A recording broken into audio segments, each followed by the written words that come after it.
And we're back with the last, currently, Deadpool/Deadpool 2 themed figure release from Hasbro for the Marvel Legends series. It's a two-pack. We've looked at Cable, we've looked at Domino, and now we're taking a peek at Ellie Firmeister. Oh, sorry. Negasonic Teenage Warhead and Wade Wilson. No, wait, hang on. What does that say? Deadpool. Yeah, that sounds about right. As with the other packaging, the X-Men logo has been plastered over the Deadpool sticker. We have a great Negasonic visual there on the back, on the spine. Same with Deadpool on this side.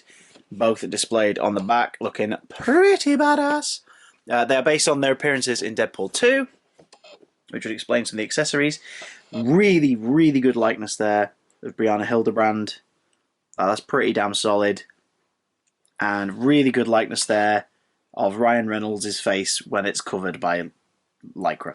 So, yeah. I cannot wait to crack this open. Once again, it's been a big, tough decision to get any of these guys out of their box because they just look so good in packaging. Like, they look beautiful. You can see them. They're barely obscured by anything. They look fantastic. But, like Domino and Cable before them, I bet they're going to look fantastic out of the packaging as well. So without further ado, let's open them! Well, here they be. Negasonic Teenage Warhead and Deadpool. Let's take a look at Teenage Warhead first.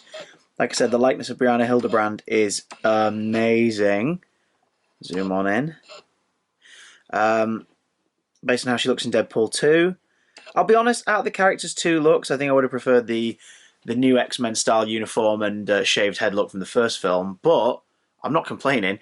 She's probably the most comic booky of the four figures in this wave. Like, it's a really simple Hasbro body, you know what I mean? Like, it's all the standard smooth texture with a few details. The arms, of course, have got the shoulder armor plates. There's detailing on the wrists, which you can see eventually. Thanks, camera. That's unique to the wrists here. They're so thin, they're barely picking up. Articulation is standard. Ankle swivel. She's got the calf joint, because it's a standard comic book style body. Double knee joint, thigh, crotch. No waist swivel. Rib crunch just below the breasts. Shoulders, wrists. She's got the same as the Domino and Cable ones, which is like the ball, the double ball joint for the head rather than a pivot. Be careful, if you get hold of her, be careful with her elbows. They are very, very thin joints. Be super damn careful with them. You do not want to snap her arms off because she would not like it and she'd probably kick your ass for it. Negasonic comes with a couple of accessories.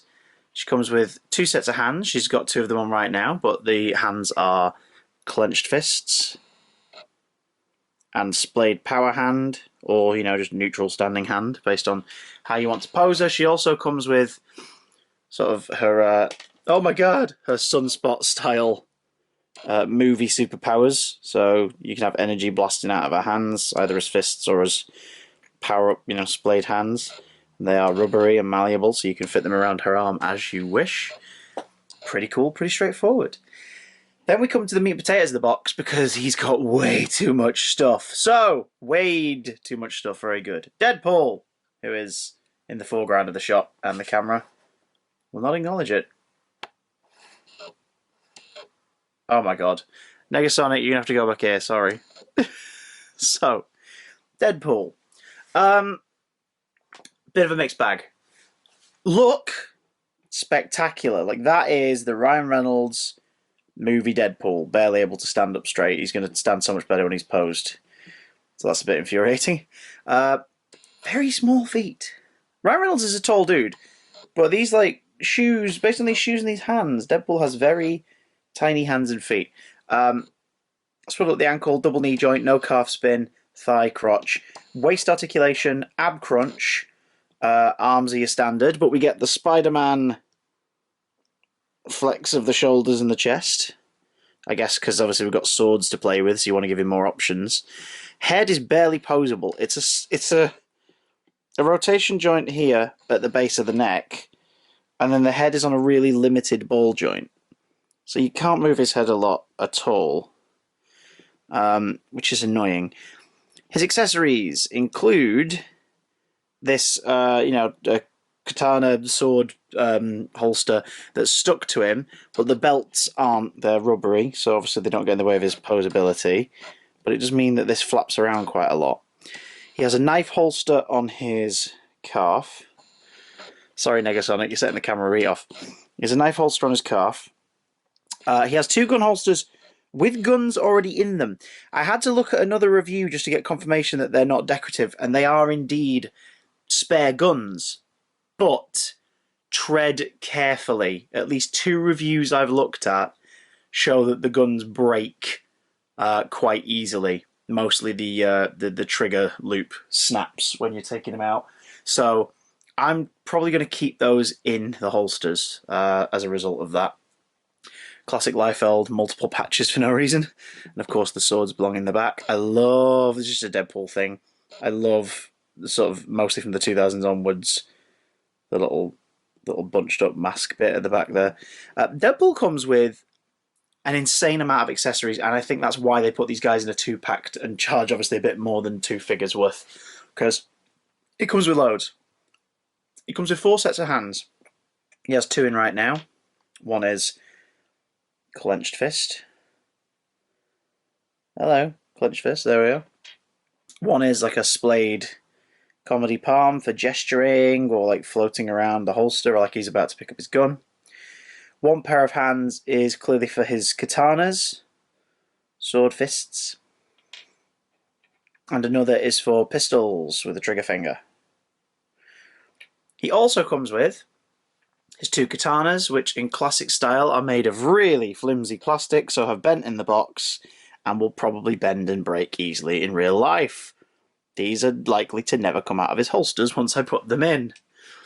He comes with the knife for the pouch on his calf. He comes with 2 extra handguns. Someone who's slightly more privy or savvy with guns could probably explain to me what type. But they've got like a little extra bit at the end. And he also comes with a unicorn. Because, you know, why not? You know? The paint detail on the unicorn is actually really nice. The horn is very accurately painted. The limitation of his joints and the almost overabundance of accessories on his person have made me a bit standoffish with this figure. Out of the 2, the one that's really winning me over right now is Negasonic, which is weird because she's the most simple of the 2. I assume that I wouldn't gravitate toward her as much as I have, but I have. Let's see what they look like in action. And there they are, looking the biz. Deadpool looking pretty fly as he flexes his muscles. With his big old pistols. Again, guns. The swords just look right being in the holsters, as does the knife down here. I ain't taking the other guns out. They're staying in there. He looks pretty sweet. I'm so surprised by this. Negasonic Teenage Warhead is the winner in the set for me. She looks so good. She looks so cool. The camera's nearly identifying her face. On camera, you can do this. There we go. She looks amazing. Check her out, ready to go. X gonna give it to you indeed. Do I recommend this set? Absolutely. Is it the best Deadpool 2 figure release of this mini wave? No, I think that belongs to Cable. Cable's such a phenomenal figure. If you want to catch my review of Cable or Domino, they are linked at the end of this. And if you want me to review any of the other Fox X-Men Marvel Legends releases that they're doing, let me know which one. If you're happy to buy it, I'll pop it in my Amazon wishlist, link below, and you can pick it up for me. But if not, hey, you're under no obligation to do so. You can support the channel by liking the videos or commenting below. I don't do toy reviews all the time, but when I do, I put them here. So subscribe if you haven't already. I love you all to bits. X gone gave it to us, and what it gave us was good.